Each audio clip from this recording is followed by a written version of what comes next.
গুরুত্বপূর্ণ বক্তব্য প্রদান করছেন।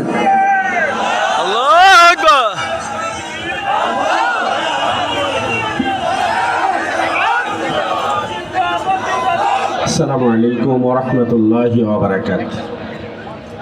আউযু বিল্লাহি মিনাশ শাইতানির রাজীম। বিসমিল্লাহির রহমানির রহিম। আজকের এই অনুষ্ঠানের সম্মানিত সভাপতি, ইসলামী আন্দোলন বাংলাদেশ চুয়াডাঙ্গা জেলা শাখার সংগ্রামী সভাপতি, উপস্থিত থেকে গুরুত্বপূর্ণ বক্তব্য প্রদান করবেন সারা বিশ্বের ইসলামী আন্দোলনের বিপ্লবী পথিকৃৎ, বাংলাদেশের সকল ইসলামী আন্দোলনের এক জায়গায় নিয়ে আসার উল্লেখযোগ্য রূপকার, আজকের অনুষ্ঠানের সুযোগ্য প্রধান অতিথি, ইসলামী আন্দোলন বাংলাদেশের সম্মানিত আমির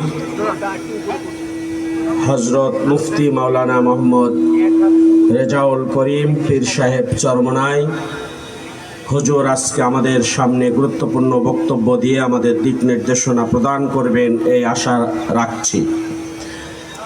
উপস্থিত আছেন কেন্দ্রীয় কমিটির প্রেসিডিয়ামের সদস্যবৃন্দ, উপস্থিত জেলা উপজেলার নেতৃবৃন্দ, জাতির জাগ্রত বিবেক সাংবাদিক বন্ধুগণ, আইন শৃঙ্খলায় নিয়োজিত পুলিশ প্রশাসনের বন্ধুগণ, সামনে বসা ইসলামী আন্দোলনের বিভিন্ন পর্যায়ের কর্মীবৃন্দ, সবাই মিলে আল্লাহ সুবহানাহু ওয়া তাআলার দরবারে শুকরিয়া আদায় করছি আলহামদুলিল্লাহ।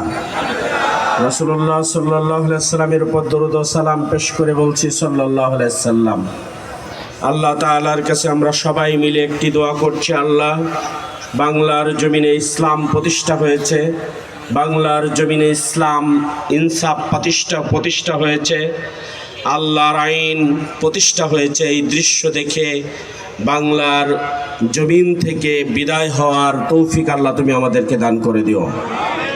সংগ্রামী বন্ধুগণ, চুয়াডাঙ্গা জেলার নাম শুনলে সারা বাংলাদেশের 63 জেলার মানুষ মনে করত এটা একটি সন্ত্রাস কবলিত ডিস্ট্রিক্ট। এই ডিস্ট্রিক্টে গরম যেমন বেশি পড়ে, শীতও তেমন বেশি পড়ে। সারা বাংলাদেশে উন্নয়ন হয় একরকম, চুয়াডাঙ্গা ডিস্ট্রিক্টে উন্নয়ন হয় আর এক রকম। সারা বাংলাদেশে সন্ত্রাসী কার্যক্রম চলে একরকম, চুয়াডাঙ্গা ডিস্ট্রিক্টে সন্ত্রাসী কার্যক্রম চলে আর এক রকম। এই চুয়াডাঙ্গা ডিস্ট্রিক্টে ইট ভাটায় জীবন্ত মানুষকে পুড়িয়ে মারার ইতিহাস রচনা করেছিল